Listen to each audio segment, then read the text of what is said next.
so thrilled that there are so many people here interested in learning about 3D printing in Minecraft. And my name is Douglas Keong, and I teach at Punahou School in Honolulu, Hawaii. And we are super excited to tell you a lot about what we're doing.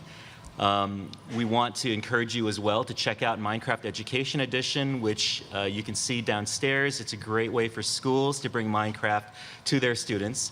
And we are really fortunate today to have David and his daughter Phoebe, who are here from Australia, and they're going to talk about some of the work they've done with students on building a huge Minecraft city. I'm going to talk about some of the value that we see in teaching kids how to build using Minecraft, and we are equally honored to have Eric Haynes here, who's the inventor of Mineways, which is the way that you get the models from Minecraft onto something that's physical. We have some models that are up here, so we'd encourage you at the end of the presentation, we'll have time for questions, and also if you'd like to check out some of these on your own or ask any other questions, there'll be time to do that as well. So again, welcome. We're really thrilled that you're here, and David, you want to lead this off? Yes. Good day.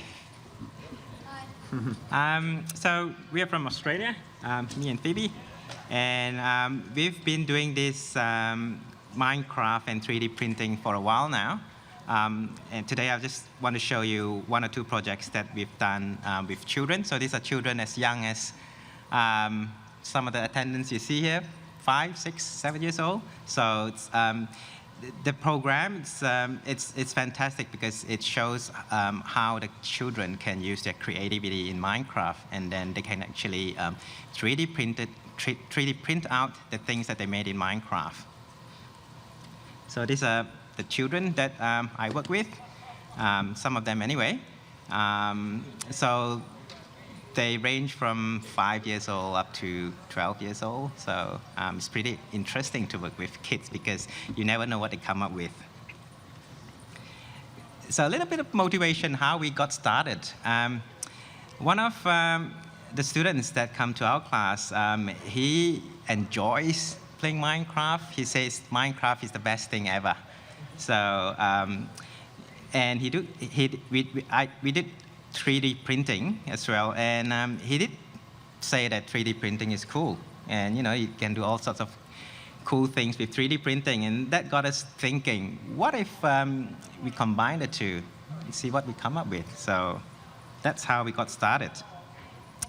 We use Minecraft, and as an engineer, I'm trained to think Minecraft as not only as a game, but also as some sort of CAD software, computer-aided design software. And we use Eric's Mineways to export out the structures that we build in Minecraft so that we can 3D print them out. We think that it's a great tool for kids to get into STEM, science, technology, engineering, and mathematics, especially for kids in the early primary years. So we ran 2 programs, 3 actually. So I'll be talking about the city and also touch briefly on Planet X. These are all done by children, very young children, over the school holidays. And the city actually, it's a pretty impressive thing. We'll be talking mainly about that. This is how it looks like printed. It's about 2 meters, 2.5 meters in length, and 0.5 meter in width. And you know, it's a fantastic thing that it's all done by kids, built in Minecraft and 3D printed. So how did we go about the process of making this city? So we started off in Minecraft with a rectangular block. And we pretty soon found out that the kids actually built too fast. So we ended up making an extension of that. So we had to go double the size. And because it's sort of a scalable thing, they can go as big as we wanted to, or we could. So we went twice that size. We started off dividing it into square blocks, 80 by 80 blocks. And then we did what we call terraform. So we put a river across the piece of land. We put a crater, bit of forest, simple stuff. And then we just let the kids run wild in Minecraft. So this is day 1. So they build a couple of things, a temple, some structures, which we'll show in a video. And then that's day 2, a bit more stuff. These are done over a course of 14 days by different children. So some of them came back, but some of them just came for one day, and they built something in that day, and they printed it out, and then we got to put this printout in a big panel. So day 3, a bit more stuff. Day 4, it starts to get a bit crowded.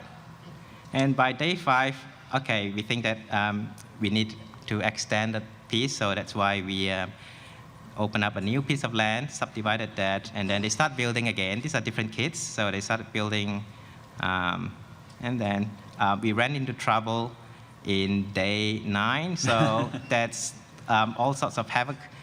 There's lava, that's, you know, they started to make outside the perimeter of where we wanted them to build, so they went outside and make lakes and caves and stuff like that. Luckily, we saved the walls. We saved it every day. In fact, we saved it more than once every day, so that we managed to go back, revert to, the older version of Minecraft, the world that they built in Minecraft. So day 11 looks pretty good, and by day 12, we put them together and it looks quite impressive. So this is day 13, and then by day 14, we managed to print everything out. And these are some of the things that the kids built. So we have a super giant tree house, for example, in the middle, bottom middle, says this giant tree house. And then we have kids that are, they're into Star Wars, so they put TIE fighters and all those StarCrafty things in there. And this is how the structures look like 3D printed. Some of them we brought up in front here, so after the session you might want to come and have a look at them. It's pretty cool. It's blocky, because Minecraft is blocky. So it came out blocky, but it looks great. Now, when we first ran this program, we had no idea what the kids were going to do, so we let them have access to everything, including TNTs. And it turned out to be, it's pretty destructive. So with TNT, there's no undo. So some of the examples, the kids got a bit carried away with the builds, and they were helping each other out at one point, and then they decided, no, I don't want to help you anymore. I'm going to blow it up. So some of the things you can see that, okay, they blew it up. Okay, we have to restart the world. Now, having said that, there are some creative use of TNT. So this child, he decided he wanted to make a cave, an underground cave. So the fastest way that we could make a cave is blow up a piece of land. So he blew it up and make a fantastic looking cave in this world here. A couple things that we've learned from Minecraft is there is no undo button, no Control Z, nothing like that. So if you messed up, sorry, that's it. If you haven't saved, there's no going back. So we learned that very quickly early in the program. The other rule that we found out very quickly was TNT. It's pretty dangerous, so you've got to use that wisely. And the last rule is we were amazed by what the kids built, and do not underestimate what the kids can build. They're pretty amazing with their creativity, and Minecraft is just fantastic for showing off what they are capable of. So I just want to show you quickly a video of what we've built in Minecraft and 3D printed. Oh, sorry.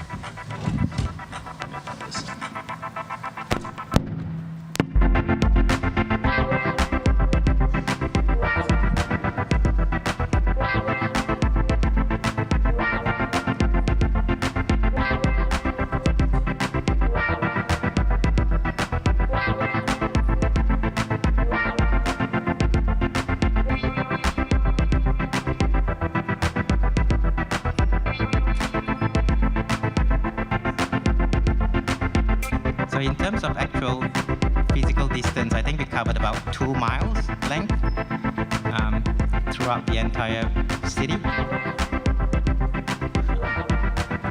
That's the underground cave.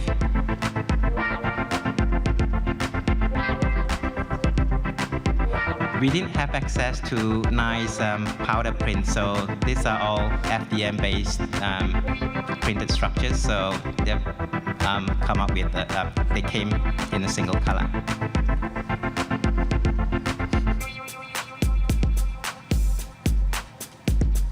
Okay, so these are the kids that were in our program. And very briefly, I just want to talk about our next program, the Planet X. So we had kids build on a giant sphere.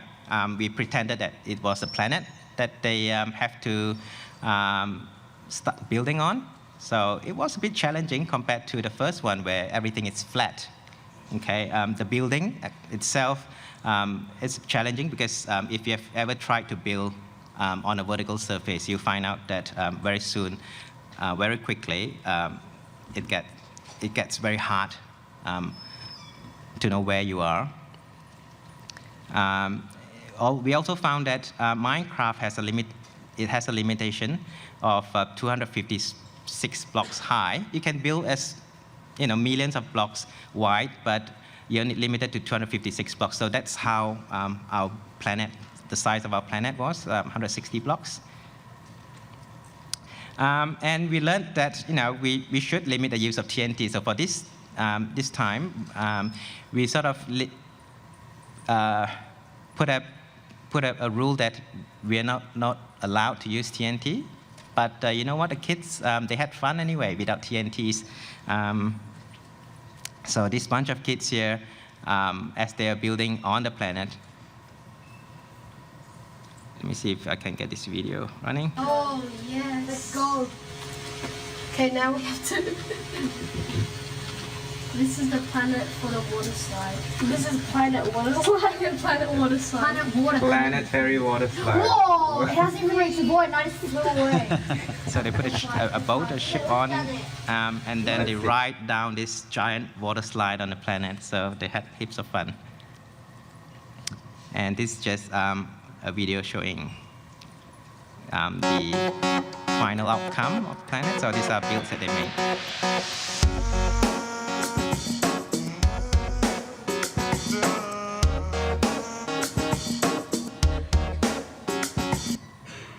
Okay, and these are the kids that all helped out to build on the planet.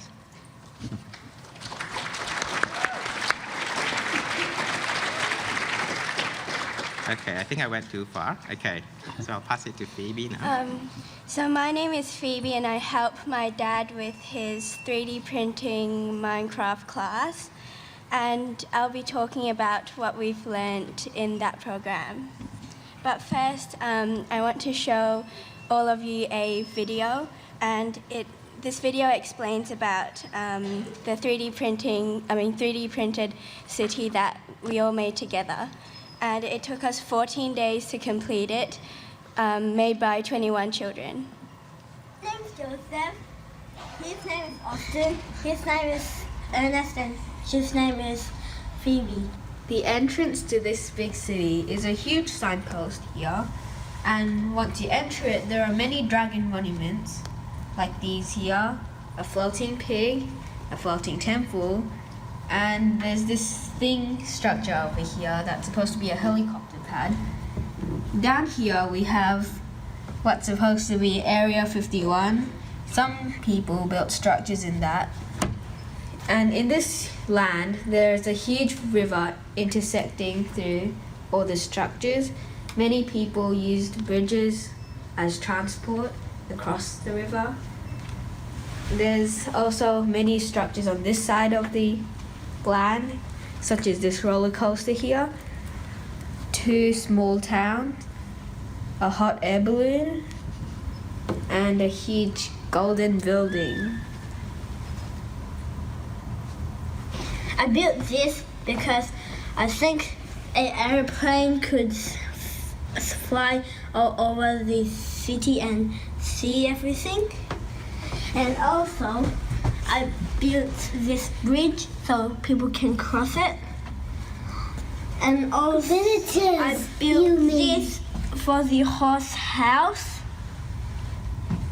And I built this for me. So I've built this small town. It has a restaurant, a gym, a landmark, and a plaza for people to eat. I also built this. It's like a big version of normal Minecraft. This is a scene where the character is trying to mine something. And I've also built this Pokemon structures. It has 3 Pokeballs and the 3 starters, Chico, Torchic, and Mudkip. So I've built this hot air balloon for transporting people around, and if they want to like look around the world, then they can ride in it. And I've also built a village. It has a community hall, a plaza, and some other little houses. So this is a helicopter I made, and it's for viewing the whole entire city. This is a stadium, and you can watch sports like soccer or footy. So in Minecraft, I can build anything I like, from houses to animals. And with those objects that I build, I can turn that into a real thing, a real object with a 3D printer. In your imagination, you can make anything with your point, and you can make one of these, and you can make one of those, and the middle ones. And you can even make the lava thing. The lava thing is the easiest. And you can make a gate. And you can make that horse thing anyway. And you can make a bridge. You can make anything that you want. I love Minecraft. You can build anything as long as you use your brain.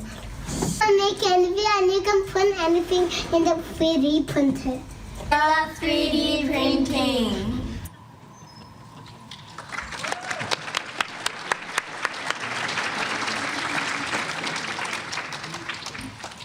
So, what have we learnt during this program? It promotes teamwork by building with friends and making the whole city together.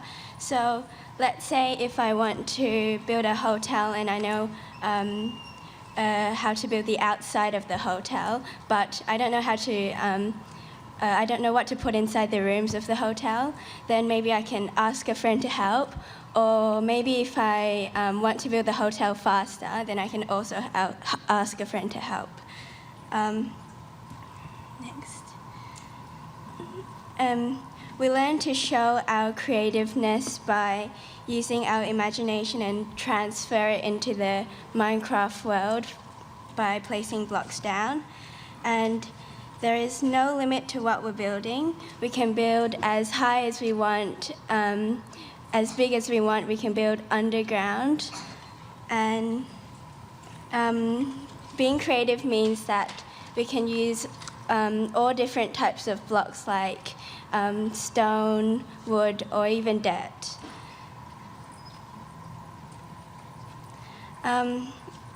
Building in Minecraft is fun. It makes me happy to see what I've built, and it's even better if it's printed out. It's just like Minecraft coming to life. And these are pictures of what I built in Minecraft, and they were printed out. So we have like a dome-shaped structure and a dragon and a windmill.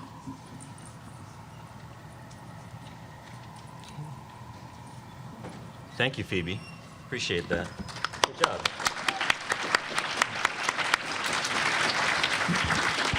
Now, what I love about Minecraft is the idea that if you saw the kids talking and telling stories about that place, I mean, those were printed out models, but they were real for those kids, and they were real locations, and real things happened there. And so one of the things that I teach is I teach kids about the concept of a story. And a story, really, at its barest essentials, is a person in a place with a problem. And in literature, we call that character, setting, and plot. But if you think about telling a story, what are the stories that happen in your cities? You can have kids write about that. You can have kids talk about it on video. There's a lot of learning that takes place around it. But I often tell my teachers, you know, Minecraft doesn't teach things. Minecraft helps people learn. But it provides a catalyst for that powerful learning to take place. So, for instance, we ran into the same thing that David ran into with TNT. Even at the high school level, kids love TNT. And so we had some things that kids had built get destroyed. And we went through this process of thinking about, do we ban TNT? And it kicked off a huge debate in my classroom. I had one group of kids saying, you know, TNT doesn't do anything that you can't do by hand. It just does it a lot faster. But if you really need to dig a quarry, just get a bunch of people together and have them dig it out. You don't need something that powerful that can do it in a couple of seconds. But at the same time, I had another group of kids who came up to me, and they were just as vocal. These kids had all stockpiled large amounts of TNT in their basements, and they said, don't take our TNT. They had this rumor, well, you're going to get rid of TNT. They said, I have a right to use my TNT responsibly. Don't take away the TNT. I built that TNT, you know. And then the other kids are saying, well, why do you have so much TNT in your basement? Well, that's not the point. I'm a collector. I just like to, you know, hold on to it. It's, you know, but it's not, you know, it's the person. It's not the TNT, you know. Ban the person, not the material, is what the kids would tell us. So it kicked off this huge debate. And at one point I said, you know, this is really interesting. Do you guys see the real life parallel to this? And very few kids actually saw the parallel with some of the real things that we're talking about in, you know, unfortunately in the real world. But it provided a place to have this discussion over a game. But it was a real discussion. It was fascinating. And so for me, that's one of the most powerful points. A lot of the best learning in my classroom doesn't happen while the kids are playing Minecraft.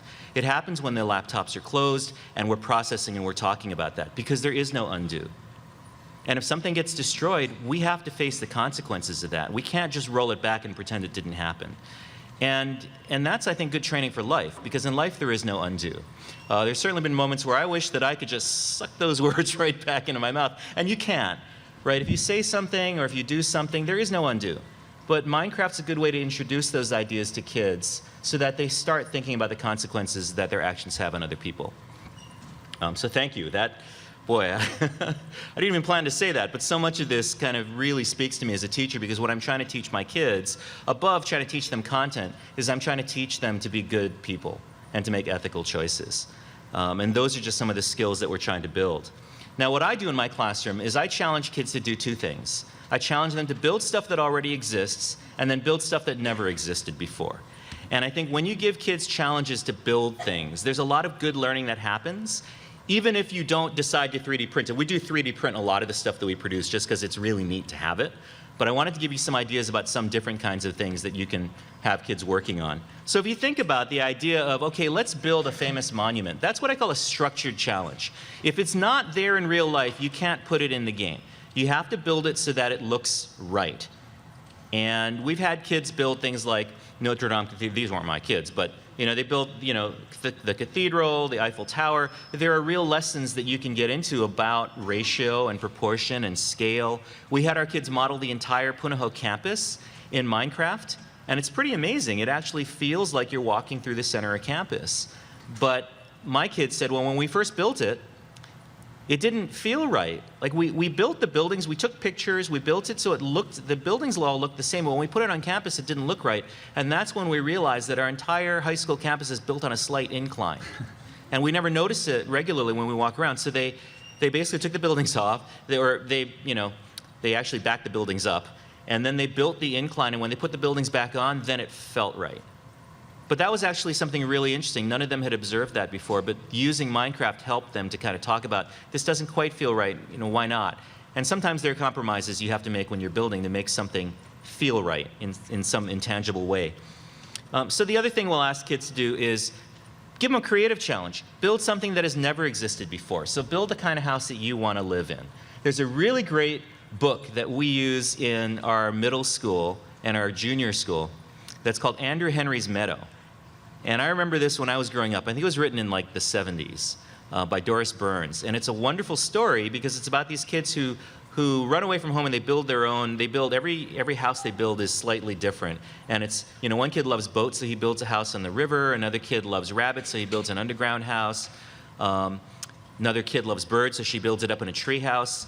And it was only later that I realized this book is about Minecraft, even though it was written like 50 years ago. So that's a really great introduction to kids about building the house that you want to live in. It's called Andrew Henry's Meadow.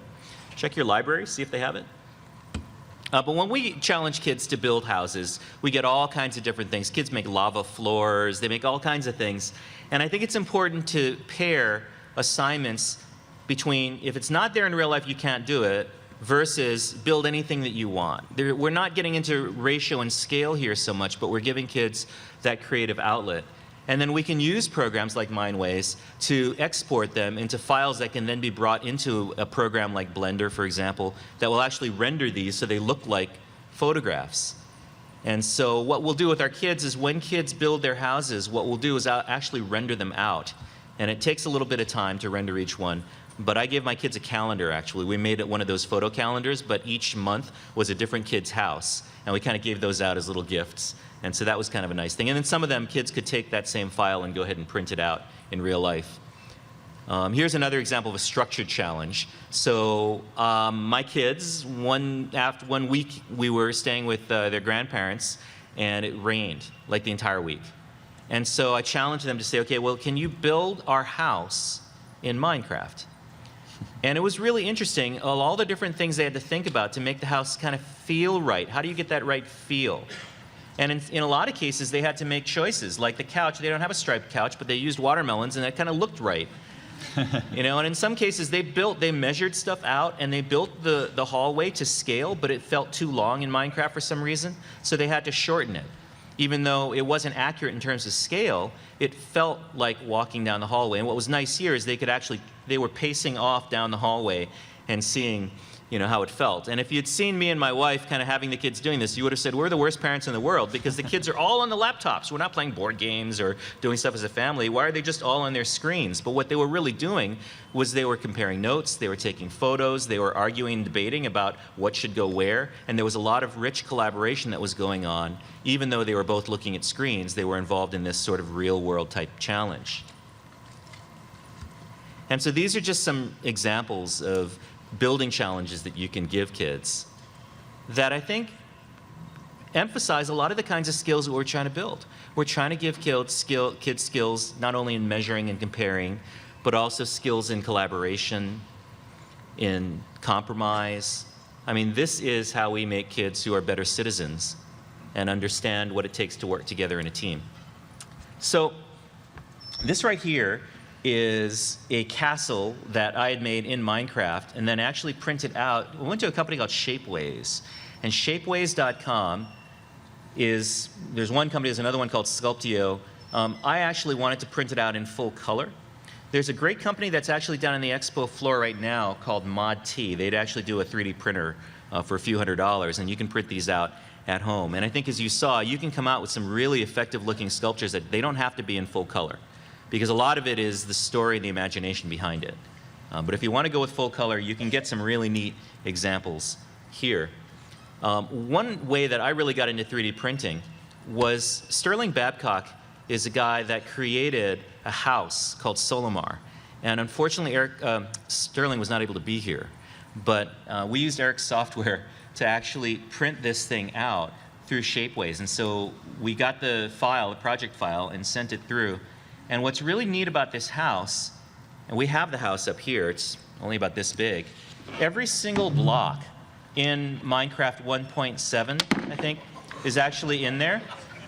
And the whole house comes apart, so you can take off the roof, which David is demonstrating right now.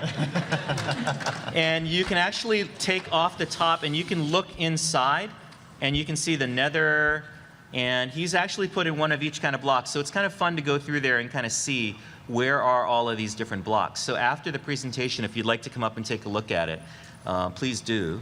And to print out this house, This is a larger size. This cost me about $120. And for about $80, you can get a smaller size one. And to me, the smaller one's actually more cool because all of the detail is still there. When you 3D print something, you can get these minute details in a very small amount of space. And, you know, it's, yeah, it's really neat to be able to design something in Minecraft and then see it in real life. And so it's all a web-based interface. And I wanted to hand this off to Eric because Eric's going to actually talk about the process of 3D printing some of these once you actually have these models.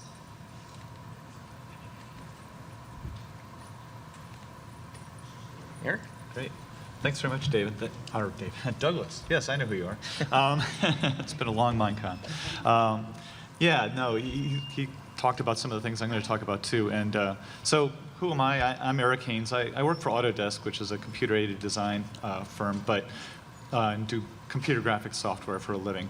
But this was a hobby. This is, I looked it up actually. When did I first play Minecraft? And it was, I just passed my 6th year anniversary. It was 6 years, 3 days ago.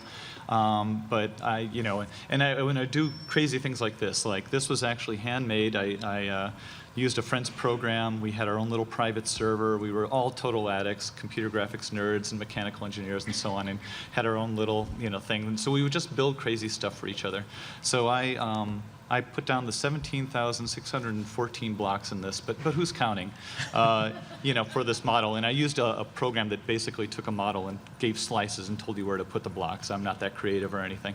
But eventually I took the 12-step program and I'm clean now, and I don't, you know, I don't obsess over Minecraft, but I loved it. I mean, really, you know, great 2 years of doing way too much Minecraft. But then I wanted to give back to the community. I'd seen all these people do mods. I'd seen all these people do cool textures and all kinds of great stuff. And I'm like, well, what can I do? Well, I know about 3D printing a little bit. I know about exporting image models. So I went ahead and wrote this program called MineWays, just for the fun of it. It's a total hobby. It's free. It's open source. All that kind of good stuff. I'm not making any money. Just the opposite. My wife will attest that we have way too many horizontal surfaces in our house that have things on them. But I wasn't the person who invented this idea. Originally, some guys at MIT, 2 students there, they did it, I think 2011 in May, did a little sort of demo program. Like they put some blocks up in their world, and then they had a Python script that would read through and find all the models, and then they printed it in a printer at the lab there. But they didn't really carry it on further, and I got excited in the summer because this company, Shapeways, which has been mentioned, started to offer these color prints. And that was like, oh, wow, I can do that. And so, so I wrote MineWays, and again, based on an open source program called Minotaur, by Sean Kaysen, I think his name is. And that gave me a big leg up on doing all this user interface. And so it took me about 5 weeks before Christmas to do this thing. And basically I released it Christmas Eve and put it on Reddit Christmas Eve. And we got a Christmas Eve service, and my boys looked on Reddit and they're like, Dad, 1,200 upvotes, you know? And I'm, oh yeah, all right, success. So that sort of was a wonderful launch. So this is just showing this print, and I'll talk about the process in a second. But this was one of the first prints, and the blocks here are just pure color. Since then, I've gotten kind of crazy with going, you know, adding texture packs or you know, resource packs and so on. So this is the process in a nutshell. It's really, honestly, a very easy program to use. You pick one of your worlds. You can zoom in with the mouse wheel. You scroll around. There's the tower that I want to export, so I just select the area. A little dialog comes up. You can read it, but basically you say yes. And then you export. You pick some file name. And you hit OK. The scary dialog comes up. Ignore the scary dialog. Just hit OK, and you'll be fine 99% of the time. You get this model out. You can then preview it in a program.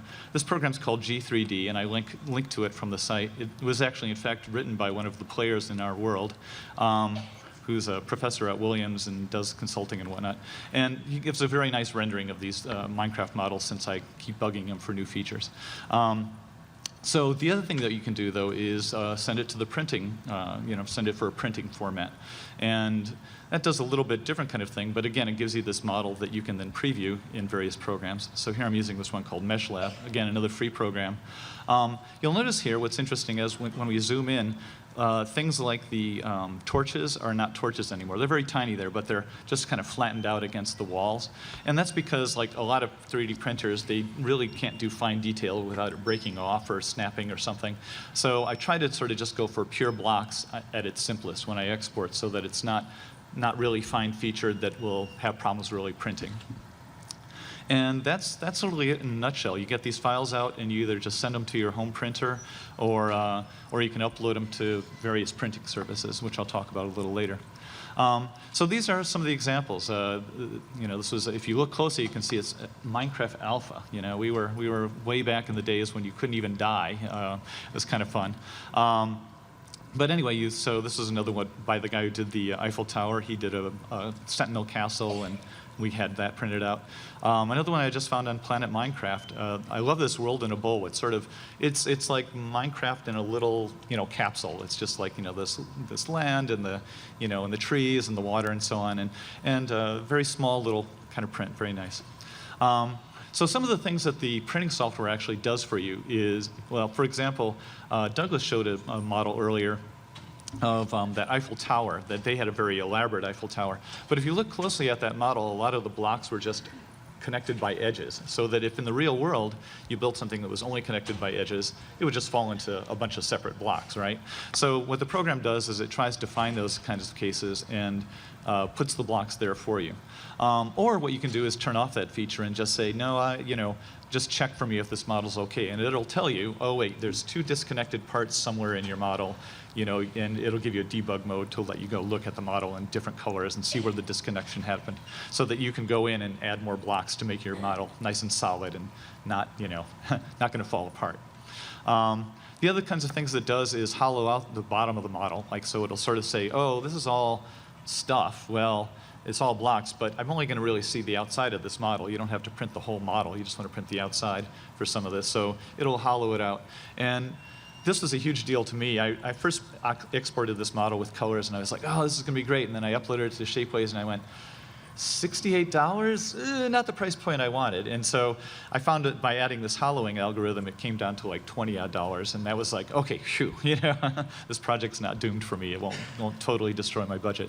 But it turns out also for 3D printers at home, commercial, like the sort of library printer or the homeschool printer, where you're using a single color, you really kind of want to have that filled in. So there's, again, sort of options that'll actually fill in the building for you and make it nice and solid, so that you don't have problems with really thin walls. So anyway, there's a bunch of features. You kind of have to know what your printer's doing is the takeaway here. I lucked out where I live in Boston. I live near this makerspace, fantastic, huge makerspace called Artisans Asylum. And it turns out one of the guys who actually designed and developed these color printers also was there. I ran across one of his printers, and I'm like, oh my gosh, I have to talk to you. And he kindly surprised me with a print of our spawn. So this is actually our spawn, and where a bunch of our buildings, this station is our train station with 14 tracks and all that kind of stuff. It's a great model, and I uploaded it to Shapeways just on a goof, like, oh, no one will ever print this because it's $600. It's just a crazy amount of money. So I got surprised by this, and it's wonderful, but I never expect to see models this large again in my lifetime. What I do is I tend to print these small things. What my mantra is, smaller is cuter, is cheaper, is cooler. 3D printing is mostly based on the cost of the material. And so complexity, making really complex, cool, colorful things, that's all free. All the painting's free, all the complexity's free. It's just the weight of the material. It's the weight of the model.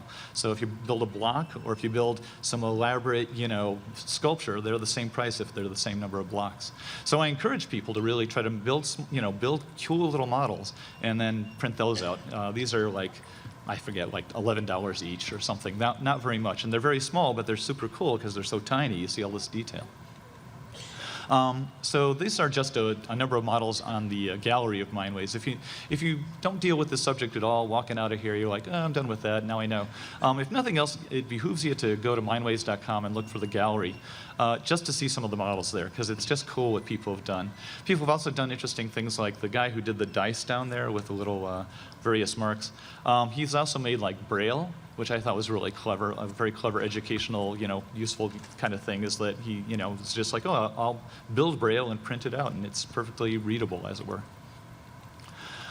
This is just another cool project that, and I wanted to sort of mention it because it brings in Lego. Lego is another classic way to make the virtual real. You know, you take your Minecraft model and then you reproduce it in Lego. This I thought was just kind of cool, where he took this falling water Lego model and he turned it into a sort of Minecraft version of a Lego version of the real falling water, and then printed it out. And this is the other project I wanted to mention, just because it's so crazy big, is this guy, Ben Rothman, who is a sophomore at Northwestern. He basically started to make his campus in Minecraft a bunch of years ago. And so he made this engineering center, and he went to the dean of engineering, actually, and said, hey, gee, I hear you have a printer in the basement. What's up with that? They printed it out, and the dean basically said, well, oh, you're building more of the campus? Well, what would it cost us? And basically the dean gave him a $2,000 grant for materials, and he had to do all the printing himself. And he came up with this thing, which is about 2/3 of Northwestern's campus. And yeah, it's just incredible. It's about 42 prints, and he did a lot of world edit and so on. But the campus is really detailed. I think he left off some dorms, which were kind of boring buildings. But all the campus is there. And the other fun piece of it is that they actually then built a big box and put it in the engineering center in the lobby. That's his mom checking out the box. He was actually, just to give you an idea here, parents, take heart, is that he, you go, well, okay, so he spent what, like 8 months building this model while he's a sophomore at Northwestern. So what's, is he flipping burgers now? No, he actually got an internship with Google that summer, so, he can do both. Anyway. It's possible. So the interesting thing here is just the $2,000 thing I wanted to mention is, well, gee, that's nice that it was $2,000, but the case is actually $2,500 for a carpenter to build it. So you got to put it in, perspective. It depends on your goals. The other thing I wanted to point out was something that Douglas has mentioned, is that you don't have to have a 3D printer. I don't have a 3D printer. I'm actually kind of tempted by the one downstairs for $350. That's getting to my price point. But I tend to do like Shapeways or Sculpteo or one of these other firms. You can just upload and give me your credit card and say go, and you can get these very high quality models that can give you just a nice finish, and you can get color and so on. And so you're using a $70,000 printer that you're never going to afford normally. This one I wanted to also just mention, just because it's sort of a shout out. It's done by a number of people who built this world, a group in Spain, and then they rendered it with software. They all work at the same company, Solid Angle. And Solid Angle is a little startup which actually just got recently acquired by Autodesk, which is great, because I've known these guys for years, and what they've done is their renderer is actually used in most major motion, well, I'd say about half of major motion pictures for special effects right now, for rendering those. All of Sony ImageWorks has used it for years and years. So what's cool about this, the sort of synchronicity or something, is that the guy who's actually founded the company is in Los Angeles right now. He's trying to get his program's up for an Academy Award, an Oscar. It's in the technical merit. You'll never see him on the TV show, but there's a bunch of technical merit Oscars that they hand out. So he's currently petitioning the committee and talking about what he's done and so on. So I just thought it was cool. It's like, wow, this high-end renderer is actually doing Minecraft renders. The other thing I wanted to just show is this little thing. Oops, let's see. How do I video should be going in some way? Maybe this one didn't get videoed. Okay, well, I'm sorry. yeah. Oh, no, that's okay, that's okay. Well, maybe that's a plus. Why does it keep flipping over? I don't know. There we go. I want it to stay on that. Hopefully it'll stay there. Okay, good. What you can do right now is put this in your smartphone, and that, maybe better than a video. That'll be the surprise. Is if you put this little bit.ly/my-hopper in your smartphone, and you have a new smartphone, and you have a good internet connection, all those things, fingers crossed, you'll get this model up, and it'll spin around, and you can interact with it. You can move your finger and so on. And so it's cool. It's this, again, it's just a fun thing. Sketchfab. I highly recommend them. They actually did all the integration. They added to my source to just allow you to directly go from MineWays into Sketchfab and just put your models up there. It's totally free.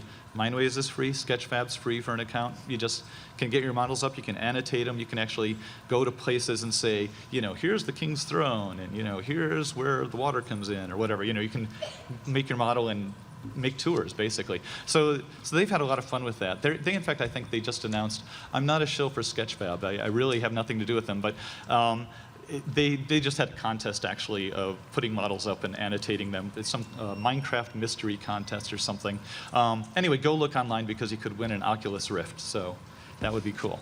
And that's, I think, all I have to say. Great. That's it. Thanks. Thank you.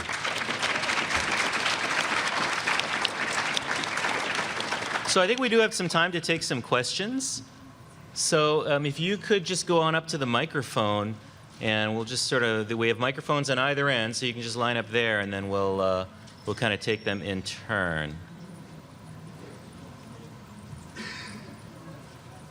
And yeah, we also, if you want to take a look at any of the models, they're up here too. Okay.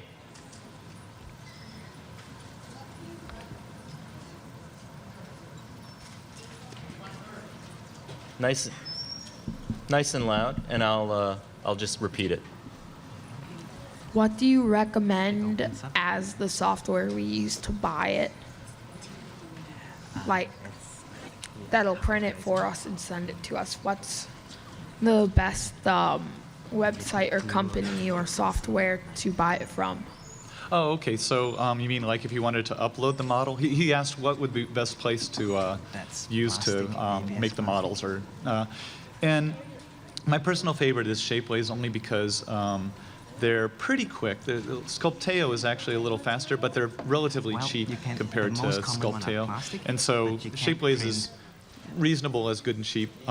There's other, but you know, look around. Like there's also the one called 3D Hubs, which is sort of, it's kind of local. It's just local people who have their 3D printers in their homes and or you know offices and are willing to print. And so you can get things very quickly from them, like in a day or two sometimes. So it just depends on what you want exactly. And I've used both Shapeways and Sculpteo, so you can upload your models for free. And I would try it on both and kind of see what the options are, because for some models, one service might work better than another one. You can't say that one is sort of overall better. They're very comparable. I think this young man over here was next. What is the recommended amount of dedicated RAM in order to run a Minecraft server? What is the recommended amount of dedicated RAM in order to run What's a Minecraft a recommended amount of dedicated RAM to run a Minecraft server? server? Dedicated RAM. Yeah, somebody else in the audience is probably more equipped to answer that question than us, I would think. Anybody have any suggestions? Do I hear 16? Do I hear 32? I'd say at least 16. Okay, on this side. How does 3D printing work? Maybe I could give the quick explanation. So there's sort of two main methods, I think. One is like, imagine you have a glue gun, or like even this tube of toothpaste or something like that, and it just kind of squirts out some hot plastic, and then the plastic cools in place. And so that one you have to be a little bit careful, because I'm sure these guys, I'd be interested to hear what David has to say, but you have to have a lot of extra support structure, or you have to tell people only build in like gravel and sand, because if you have things that hang over, you can get these loops that kind of droop down, and it can be a problem. So so that's one. And then there's another process that these guys use, the Shapeways and Sculpteo, which is they just lay down thin beds, and they kind of either they use lasers to melt the stuff in place, or they use water to kind of make it solidify, like it's plaster of Paris kind of stuff. And so wherever they put water, it solidifies. But the dust kind of holds everything in place. So they get a big clump of dust, or like a big hunk of this sort of dust and solidified stuff. But anyway, those are the two. And it's kind of cool. Like the Shapeways ones are nice because you can build pretty much anything. It doesn't, like, you don't have to worry about support structure. Like, you don't have to worry about overhangs or making roofs too long or things like that. Anyway, that's about it. The one thing I will address just quickly is, one thing I will warn you about is there are lots of models you can't do. Like if you have a ship with lots of thin little, you know, wires and masts and stuff like that, it's just going to be hard to make that. Like it's just hard for the printers to do anything like that, because it's very thin features that'll kind of snap off and so on. But I think that's a learning moment. You know, it's sort of a, like you go, oh, okay, I get it. I can only do models that are kind of more like this. So I hope that helps. Does that answer it? Okay. Thank you. That's an awesome question, by the way. Thank you. Over here.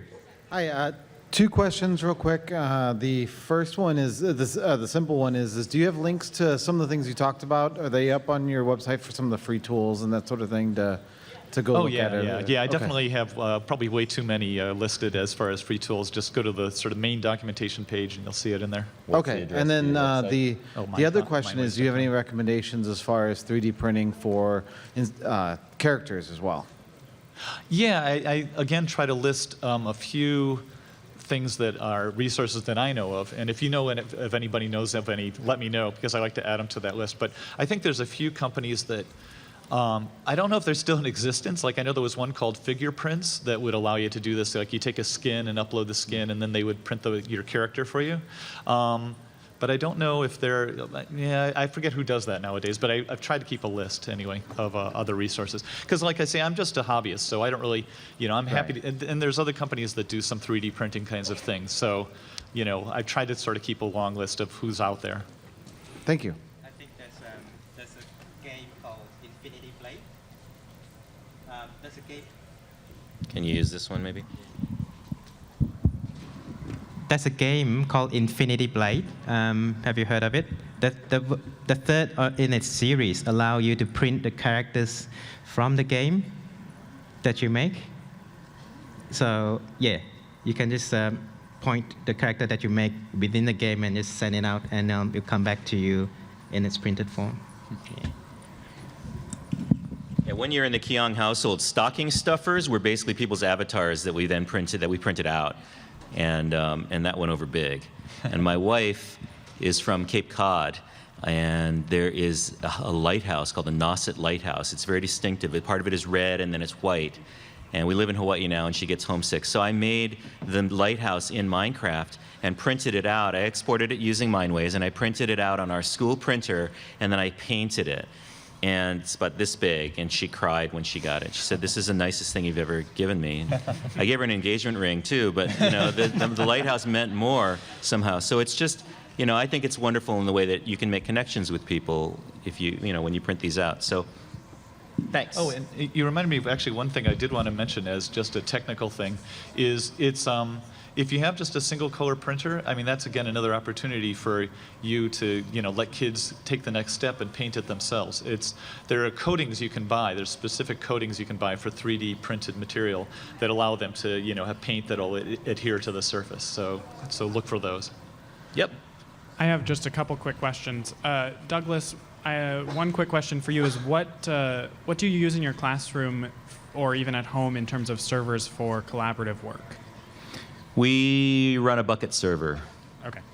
Which needs to be updated at this point. But because it's a persistent server, we basically run a bucket server. Plus, it gives me a lot of the plugins that I like to use, like Core Protect, which does allow you to do rollbacks and sort of see who did what. So for me to have a persistent world up all the time, because most of the Minecraft work that my kids do is outside of my class. They're not, in my class, they're learning math. It's outside that they're actually interacting and forming a community around, we're going to create this community together. So I actually like a lot of the plugins that Bucket supports. So, yeah, or Spigot now. Yeah. So, right, yeah. Second question is, how do printers at smaller or medium-sized local maker spaces compared to the large enterprise printers that you can get through a service like you purchase? Sure, yeah. So usually those smaller ones are, like I say, it's the sort of filament kind of thing where you're like squirting out hot plastic. And so the minuses of those is, like I say, you have to have support material and so on, where you have to have something that kind of holds things in place. So like if you had this, like I've actually printed this on I have another version, like in case this one broke, I have another one in my hotel room. I should have brought it actually today, that's all black. And what's nice about those is they're very sturdy. Actually, if you on certain higher end ones, you can get really good material that's just really solid, solid plastic. But it has a lot of support material that you have to then get rid of one way or another. The one that I use at the local makerspace has like an acid bath that you throw it into for a day, and it melts away this secondary material. But again, it depends on the printer. And so these other ones are just nicer quality. If you look at the print and so on, you don't see the filaments or you don't see any kind of artifacts due to the printing process. Okay, another question. I actually I had 3 questions, but I didn't want to take up your time in the beginning. One, can we get it printed in plastic? And if so, how much more money would it be than the regular? Oh, okay. Yeah, so, right, you can get it printed in this sort of brittle stuff, which is this colored stuff. It's sandstone or plaster of Paris or gypsum, has different names. And that stuff's pretty brittle. It's like solid, but you drop it and it turns into 100 pieces. But yeah, you can get it printed in plastic, like by companies like I say, 3D Hubs is one. You could get it maybe locally. But also Shapeways has lots of materials you can print in, and there's a number of kinds of plastic. You can actually do things like ceramics. I don't know if people noticed, but there was a Hanukkah candle, thing there. It was actually a ceramic print. There's metal if you're rich. You can print it in a bunch of different materials, so it's kind of neat that way. And what about price for that? Yeah, price varies, and I try to give you a hint as far as price on Shapeways. If you pick a material and you pick a size, you can print, and you can actually, in fact, for Shapeways in particular, you can put in a price and say, I want it to be this much money, and it'll do its best to try to figure out how big to make your model. So you can kind of go the other way. You say, well, I've only got $10. How big can I get this thing? And look carefully at the output, because it may look big on your screen, but it may only be an inch high. So it just depends.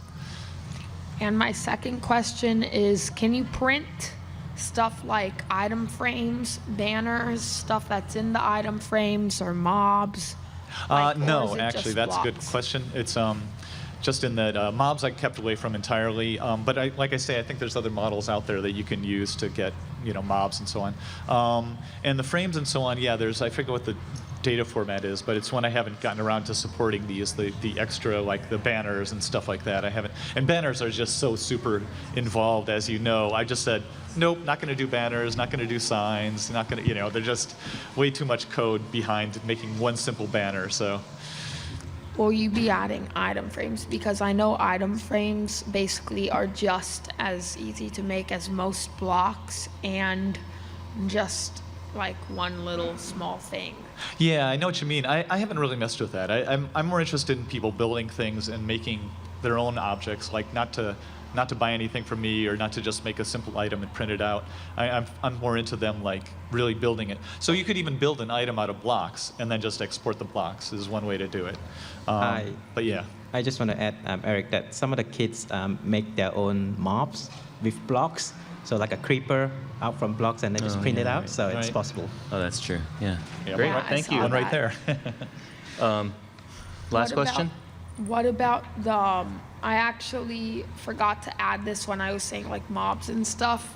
When Minecraft updates, like this Wednesday we have the 1.11, how long would it take for you to add in those blocks? Probably 2 or 3 days. Yeah, and luckily I went to that talk this morning and said, oh good, I'm counting 1, I'm counting 2 new blocks. Oh, thank heaven. So it wasn't too hard. It was like, it wasn't 40 blocks or something. So it should be pretty easy, and I should have some time this next week. So I hope that I can do that. Thanks a lot. This young man I know has been waiting. What are the minimum and maximum block sizes? Just as far as how big a block can be, is that what you mean? Yeah. It depends on how much, how big your printer can print. I mean, you can print them pretty small, but the trick with that is if you go too small, like you were saying, like about 1.5 millimeters, I think David uses on his sort of school printer, like a kind of printer that you get downstairs. If you go smaller than like 1.5 millimeters, it starts to fall apart, like it's just too small for the printer. So anyway, so that's one thing. You can go really large, but then it's just a big block. It's not all that interesting as just a block. And printers can only print so and so big. So, but anyway, yeah. But that actually bring up a good point, which is you really do have to worry about walls. Like it's like if you really made a cathedral with walls that were only like a meter thick, it might fall down. And well, it's the same thing on 3D printers. If you make walls that are too thin, that model might not print correctly. So sometimes you have to fill in and actually make it more sturdy, like a real world kind of thing, so that it can actually print correctly. All right. Thank you very much. Well, right on Appreciate time. it. Perfect. Yeah, thank you.